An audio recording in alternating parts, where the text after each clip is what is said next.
북한 인공기가 부착된 군모를 쓴 시신이 우크라이나 전장에서 발견됐습니다.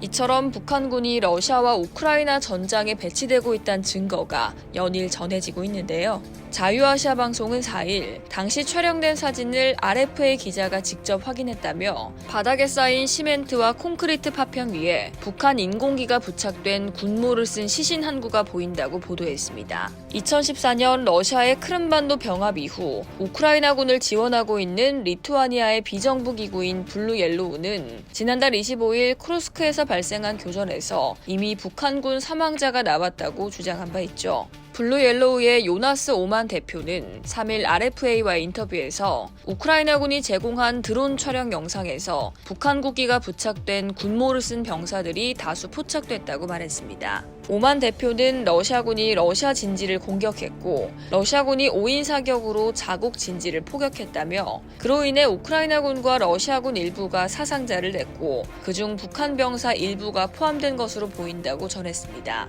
그는 이때 군모에 북한 국기가 부착된 모습이 영상에 찍혔다며 대중에 공개하지 않는 것을 조건으로 RFA 측에 드론으로 촬영된 사진 한 장을 보여줬는데요. RFA는 북한 국기가 부착된 군모를 쓴 사망자의 시신을 확인할 수 있었지만 얼굴은 식별할 수 없었다고 밝혔습니다.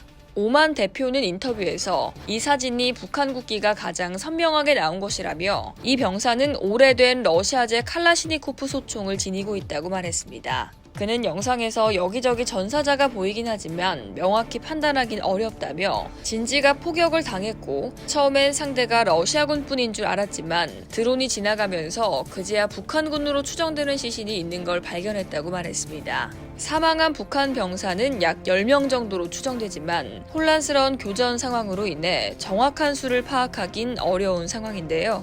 또 북한 국기가 부착된 군모를 쓴 병사 중 한 명이 생존했지만 우크라이나군이 자국 부상자 구호에 집중하느라 포로로 생포하지 못한 것으로 알고 있다고 전했습니다. 오만 대표는 그들이 진짜 북한 군인인지 검증할 방법은 없지만 정황상 개연성이 있다고 판단했다고 덧붙였는데요. 그는 드론 영상에 포착된 북한군으로 추정되는 병사들이 러시아군과 비슷한 패턴의 군복을 입었으나 색상이 약간 달랐다며 북한군이 러시아군과 색상만 다른 군복을 지급받을 가능성이 있다는 사전 정보와 일치한다고 설명했습니다. 또한 북한 군인들은 몇 달 전부터 이미 전선에 투입됐으며 특히 벨라루스의 제103 비텝스크 공수사단이 북한군과 협력 중이라는 사실이 확인됐다고 주장했습니다. 그는 북한 군인들이 벨라루스 민스크의 군사시설에 학생 신분으로 배치돼 있다고 말했습니다. 이상 월드디펜스였습니다.